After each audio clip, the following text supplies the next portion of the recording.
আসসালামু আলাইকুম। আজকে আমরা লেকচার 6 নিয়ে হাজির হয়েছি। তো আজকে আমরা সমীকরণ জোটের সমাধান করব এই নির্ণায়ক ব্যবহার করে। তো আমরা প্রথম লেকচারে বলেছিলাম সমীকরণ সমাধানের ক্ষেত্রে ম্যাট্রিক্সের একটি খুবই জনপ্রিয় পদ্ধতি রয়েছে। তো আমরা সেই পদ্ধতি নিয়ে আলোচনা করব। তো সমীকরণ জোট সমাধানের ক্ষেত্রে ম্যাট্রিক্সের খুবই কয়েকটি পদ্ধতি রয়েছে। তার মধ্যে একটি জনপ্রিয় পদ্ধতি হলো ক্রেমারের নিয়ম, অর্থাৎ ক্রেমার্স মেথড। তো ক্রেমারের রুল দিয়ে আমরা সেই সমীকরণ জোট সমাধান করব। তো আমি একটি প্রশ্ন লিখেছি, যেমন 2x + y - 2z = 10, 3x + 2y + 2z = 1 এবং 5x + 4y + 3z = 4। তো আমরা এই সমীকরণ তিনটি নির্ণায়কের সাহায্যে অর্থাৎ ক্রেমারের নিয়মে সমাধান করব। তো ক্রেমারের নিয়মে সমাধান করা এবং নির্ণায়কের সাহায্যে সমাধান করা একই পদ্ধতি। তো ক্রেমারের নিয়মের ক্ষেত্রে প্রথমে আমরা লিখব D. D is equal two, আমরা লিখব এক্স এর সহগ 2, ওয়াই এর সহগ 1, জেড এর সহগ -2। এভাবে আমরা দ্বিতীয় সমীকরণটি লিখব এক্স এর সহগ 3, ওয়াই এর সহগ 2, জেড এর সহগ 2। তারপর আমরা লিখব 5, 4, 3। এটি হলো আমাদের ডি এবং এটির মান আমরা নির্ণয় করে ফেলব। তো আমরা মান নির্ণয় করি। তো আমরা ক্যালকুলেটরের সাহায্যে মান নির্ণয় করি। তো ক্যালকুলেটরের সাহায্যে মান নির্ণয় করার পর মান হলো -7। তো এখন আমরা পাচ্ছি নির্ণায়কের মান -7 হয়। তো এখন আমরা এখন আমরা লিখব dx। তো dx লেখার ক্ষেত্রে আমরা করব হলো dx লেখার পর আমরা সমীকরণগুলোর সমান সমানের বিপরীত পাশে যে সংখ্যাগুলো রয়েছে, অর্থাৎ সমান সমান 10, সমান সমান 1, অর্থাৎ সমান সমান 4, সেই সংখ্যাগুলোকে আমরা dx অর্থাৎ x এর সহগ, এটা ছিল x এর সহগ, সেই কলাম বরাবর আমরা সেই সংখ্যাগুলো লিখব, অর্থাৎ 10, 1 এবং 4 এবং বাকিগুলো সেম রাখবো, 1, 2, 4, -2, 2, 3 এবং এটি নির্ণায়কের মান নির্ণয় করব। তো এটি নির্ণায়কের মানও -7ই হয়। এরপর আমরা dy লিখব। তো dy এর ক্ষেত্রে আমরা x এর সহগ লিখব 2, 3, 5 এবং y এর সহগের পরিবর্তে আমরা সেই ধ্রুবকগুলো লিখব, 10, 1, 4, -2, 2, 3 এবং এই নির্ণায়কের সমাধান করব। তো এই নির্ণায়কের সমাধান -14। এখন আমরা dz লিখব। তো আপনারা বুঝতেই পারছেন, এটা x এর সহগ লিখব, তারপর y এর সহগ লিখব, তারপর z এর সহগের পরিবর্তে আমরা ধ্রুবক পদগুলো বসাবো, 10, 1, 4 এবং এটির সমাধান করলে হয় 21। এইভাবে লেখার পর এখন আমরা এক্স ওয়াই জেড এর মান নির্ণয় করব। তো এক্স ওয়াই জেড এর মান নির্ণয় করার ক্ষেত্রে আমরা x dx বাই d। এখন dx ছিল আমাদের -7, d ছিল -7, এক্ষেত্রে 1 হয়। একইভাবে y dy plus d -14 by -7 2, z dz by d 21 by -7 -3, অর্থাৎ x y z 1, 2, -3 এভাবেই সমাধান করা হয়। তো আমরা পুরো প্রক্রিয়াটি আবার রিভিউ করি। তো আমাদের ক্রেমারের নিয়মে করছি। তো ক্রেমারের নিয়মের ক্ষেত্রে আমাদের প্রথমে ডি অর্থাৎ একটা ডিটারমিনেন্টের মান নির্ণয় করতে হবে। এই ক্ষেত্রে আমরা এক্স এর সহগকে প্রথম কলাম বরাবর, ওয়াই এর সহগকে দ্বিতীয় কলাম বরাবর এবং জেড এর সহগকে তৃতীয় কলাম বরাবর নিব। তারপর আমরা নির্ণায়কের মান নির্ণয় করব। তারপর আমরা ডিএক্স নির্ণয় করব। এই ডিএক্স নির্ণয়ের ক্ষেত্রে আমরা এক্স এর সহগের পরিবর্তে ধ্রুবক পদগুলো যে রয়েছে, ধ্রুবক পদগুলো বসাবো কলাম বরাবর এবং বাকিগুলো একই রাখবো এবং মান নির্ণয় করব। এবং ডিওয়াই এর ক্ষেত্রে একইভাবে আমরা ওয়াই এর সহগের পরিবর্তে ধ্রুবক পদগুলো বসাবো। ডিজেড এর ক্ষেত্রে আমরা জেড এর সহগের পরিবর্তে ধ্রুবক পদগুলো বসাবো।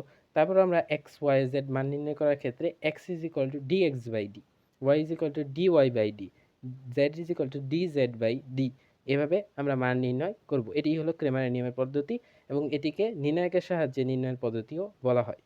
তো আমরা সেই প্রশ্নটি আবার পুনরায় নিলাম। এখন আমরা ক্রেমারের পদ্ধতিতে নয়, এখন আমরা ম্যাট্রিক্সের সাহায্যে এটি সমাধান করব। তো ম্যাট্রিক্সের সাহায্যে সমাধানের ক্ষেত্রে আমরা এভাবে করব, অর্থাৎ ম্যাট্রিক্সের সাহায্যে করব এখন আমরা ম্যাট্রিক্সের সাহায্যে সমীকরণের সমাধান করতে হবে। তো ম্যাট্রিক্সের সাহায্যে সমাধানের ক্ষেত্রে আমরা একটা ম্যাট্রিক্স নিব। তো এই ম্যাট্রিক্সটা আমরা কীভাবে নিব? আমরা এক্সের সহগগুলো লিখব 2 3 5, ওয়াইয়ের সহগগুলো দ্বিতীয় কলামে লিখব 1 2 4, জেডের সহগগুলো তৃতীয় কলামে লিখব -2 2 3, এবং এর সঙ্গে একটি গুণ চিহ্ন দিব। গুণ চিহ্ন দেওয়ার পর আমরা 3/1 ম্যাট্রিক্স লিখব। এই 3/1 ম্যাট্রিক্সটি হবে আমাদের এক্স ওয়াই জেড। তো এখন আমরা যদি এটি গুণ করি তাহলে আমরা দেখতে পাবো 2x plus 2y plus minus 2z পাবো। তো এক্ষেত্রে এখন আমরা বুঝতে পারছি এটির মান হবে ধ্রুবক পদগুলো 10 1 এবং 4। তো আমরা এইভাবে মানগুলো পেয়ে গেলাম। তো এখন আমাদের করতে হবে, আমরা যদি ধরি এই ম্যাট্রিক্সটি সি ম্যাট্রিক্স এবং এই ম্যাট্রিক্সটি এক্স ম্যাট্রিক্স এবং এই দ্বয়ের সমাধান হলো বি ম্যাট্রিক্স। তো আমরা এক্স ম্যাট্রিক্স নির্ণয়ের ক্ষেত্রে সি ইনভার্স 1 বি নির্ণয় করব, অর্থাৎ সি ম্যাট্রিক্সের বিপরীত ম্যাট্রিক্স নির্ণয় করব, যা আমরা পূর্বের ক্লাসের পদ্ধতিতে শিখেছি। তো আমরা করে ফেলি। তো এখন আমরা সি ম্যাট্রিক্সের প্রথমে আমরা নির্ণায়ক নির্ণয় করব। তো সি এর নির্ণায়কের ক্ষেত্রে আমরা ক্যালকুলেটরে সেটি ইনপুট দিব। তো ক্যালকুলেটরে আমরা এ ম্যাট্রিক্স নিই 3/3 ম্যাট্রিক্স, এবং সেটি ছিল 2 1 -2 3 2 2 5 4 3। এসিতে চাপ দিই, শিফট 4 অপশনে যাই, 7 নম্বর অপশনে যাই, শিফট 4, কারণ আমরা 3 অপশনে যাই এবং নির্ণায়কের মান নির্ণয় করি। নির্ণায়কের মান হলো -7।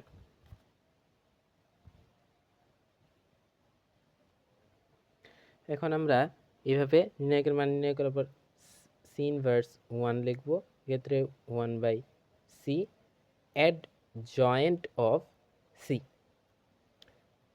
আমরা 1/c এর মান জানি -7, এবং একটু বড় করে থার্ড ব্রেকেট দিব, এবং এটি নির্ণায়কগুলো নিব আমরা 2 2 4 3 -3 2 5 3 প্লাস 3 2 5 4 3 2 5 4 -1 -2 4 3, তারপর আমরা নিব 2 -2 5 3, তারপর আমরা নিব -2 1 5 4, তারপর আমরা নিব +1 2 4 1 +1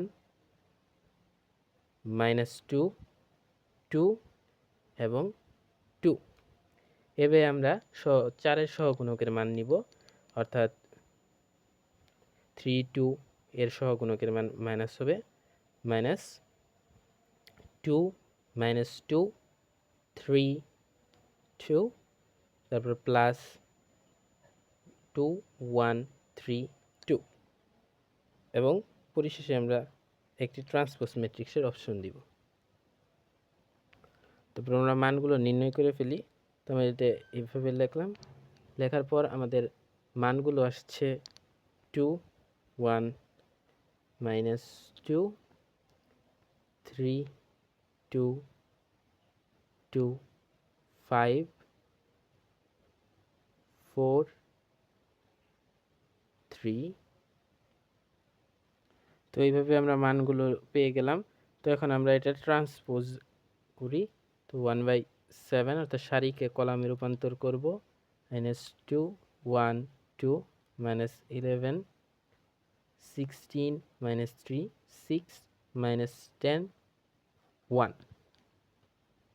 তো x is equal to c inverse 1 into b। এখন আমরা x জানি x y z, আমরা c প্রাইম জানি -2 1 2 -11 16 -3 6 -10 1, এবং b এর মান ছিল 10 1 4। তো এখন আমরা গুণ করে দিব।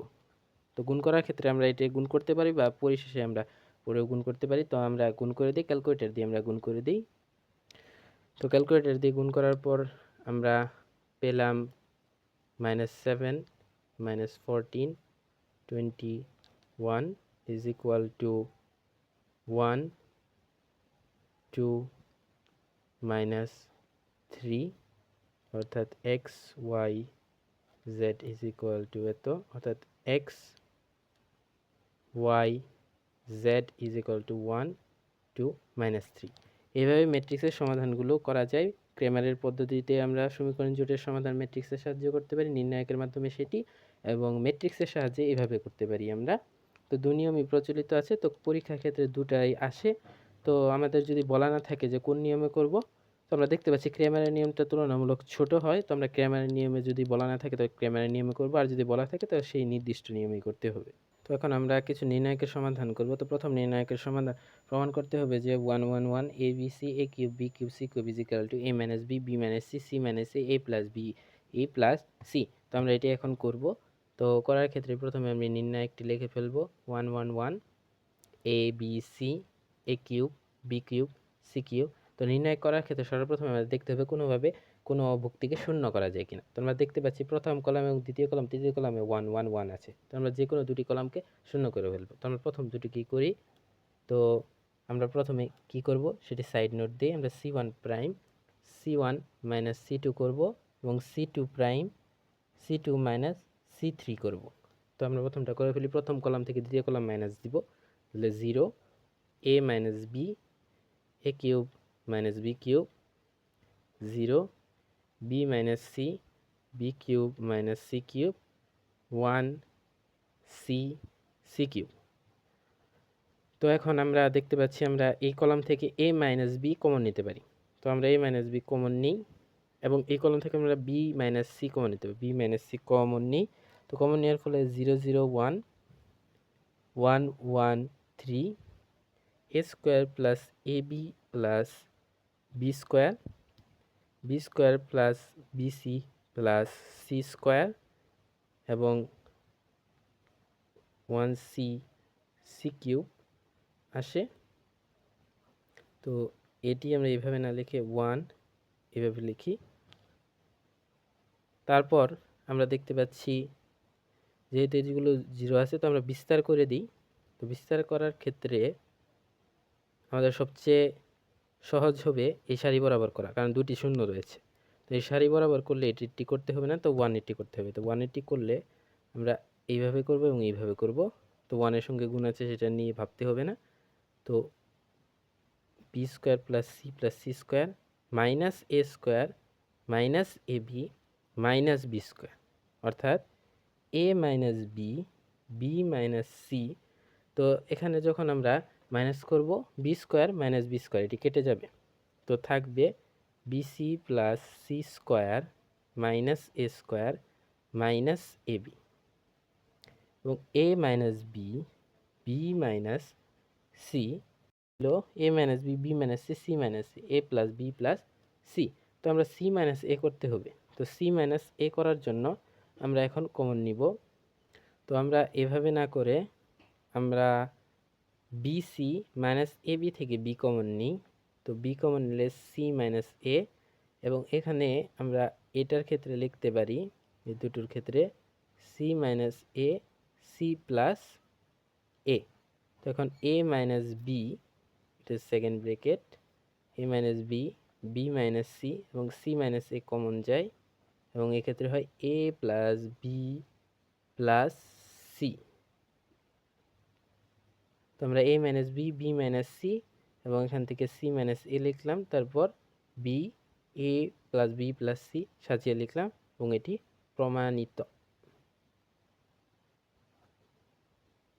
তো এখন আমরা আরেকটি ম্যাথ করব। তো বিস্তার না করে এটি প্রমাণ করতে হবে। 1 1 1 B C C A B B C C A B সমান সমান এত, এবং এটি Rajshahi board, Dhaka board, Jessore board এবং কুয়েটেও ইতিপূর্বে এসেছে। তো ম্যাথটি খুবই গুরুত্বপূর্ণ।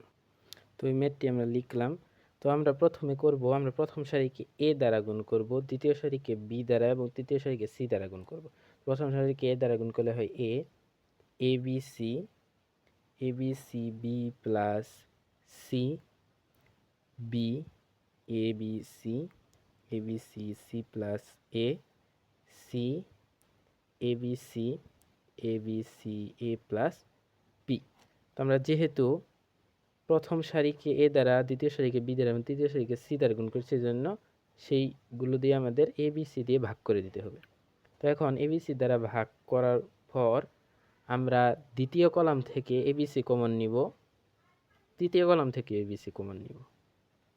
এ বি সি কমন নেওয়ার পর A B C, 1 1 1, B plus C, C plus A plus B সমান সমান A B C, A B C 1 1 1, B plus C, C plus A plus B. লেখার পরে আমাদের একটি অর্থাৎ মিডিল টার্ম যে ছিল, মিডিল যে প্রমাণটা ছিল সেটি আমাদের হয়ে গিয়েছে। তো এখন আমরা এটিকে শূন্য করতে হবে, সেটি এখন করব।